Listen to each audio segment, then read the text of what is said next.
Hello दोस्तों, मैं दिनेश की ओर आप सबका स्वागत है न्यूमरोलॉजिकल कैलकुलेशन के अंदर। भारत से जो सीन निकल कर आ रहे हैं, सड़कों से, गलियों से, शहरों से, कालाबाजारी के, सरकारी असंवेदनशीलता के, 3 नंबर के गुरु भारत से उम्मीद तो नहीं की जा सकती थी कि भारत इतना असंवेदनशील, इतना क्रूअल हो सकता है। दरअसल अब ऐसा लग रहा है, कहते हैं कि 2 परिस्थितियां ऐसी होती हैं जिसके अंदर एक देश का चरित्र निकल कर आता है, कैरेक्टर। एक, जब उसके पास बहुत ज़्यादा दौलत हो जाए, पैसा हो जाए, तब उसका चरित्र निकल कर आता है कि उसका असली कैरेक्टर क्या है। और एक वो जो बहुत बड़ा संकट में घिर जाए एक देश, तब उसका चरित्र समझ में आता है।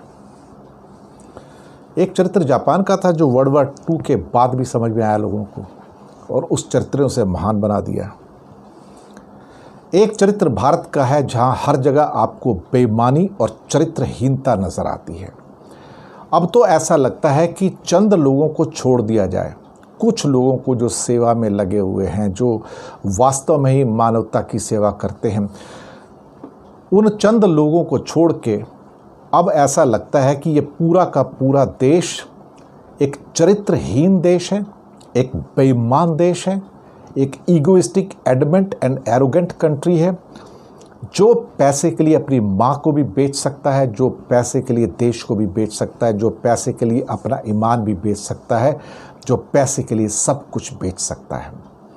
जिस ढंग से कई डॉक्टर, कई नर्सेस, कई आदमी, कई टेम्पो वाले, कई एम्बुलेंस वाले, जो लूट का बाज़ार है, उसके बाद चाहे शमशान घाट हो या डॉक्टर के पास हो या मार्केट में हो, और जिस ढंग की लूट आप मार्केट में देखते हैं, भारत की चरित्रहीनता हर जगह से निकल कर आ रही है। और ये चरित्रहीनता जो समाज के अंदर है, वही नेताओं के अंदर परिलक्षित हो रही है। भारत के नेता इतने चरित्रहीन हो सकते हैं, कभी सोचा नहीं था। चरित्रहीन तो थे, लेकिन इस लिमिट तक चरित्रहीन हो सकते हैं, सोचा नहीं था।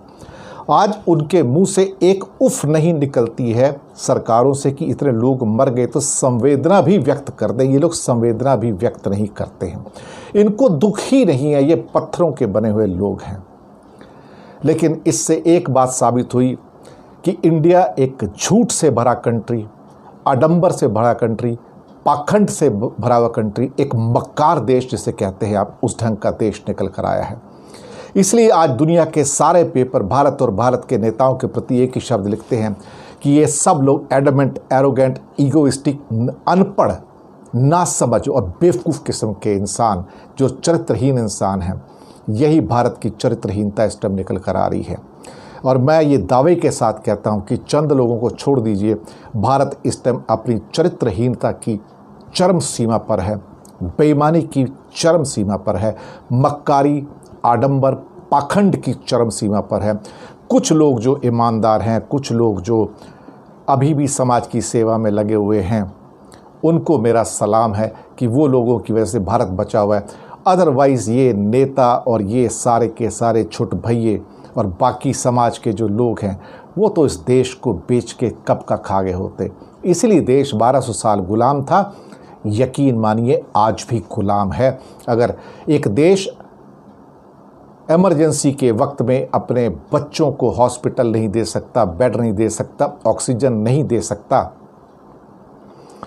और उनको डॉक्टरी सुविधाएं नहीं दे सकता, उनको रोटी नहीं दे सकता, तो लानत है। फिर लोग कहते हैं ना कि ये पूछो कि तुमने देश के लिए क्या किया, लेकिन जब कभी वक्त आ जाए तो पूछना चाहिए, देश तूने मेरे लिए क्या किया।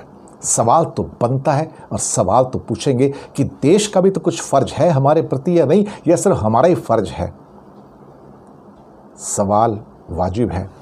लेकिन 5 नंबर इस मरकरी के साल में राहु से निकल कर आए हैं, और 3 नंबर का भारत आज बेशर्मी, बेहया, बदतमीज़ी और जिसे कहते हैं बेहुदगी की सारी सीमाएं क्रॉस कर चुका है, चरित्रहीनता की सारी सीमाएं क्रॉस कर चुका है।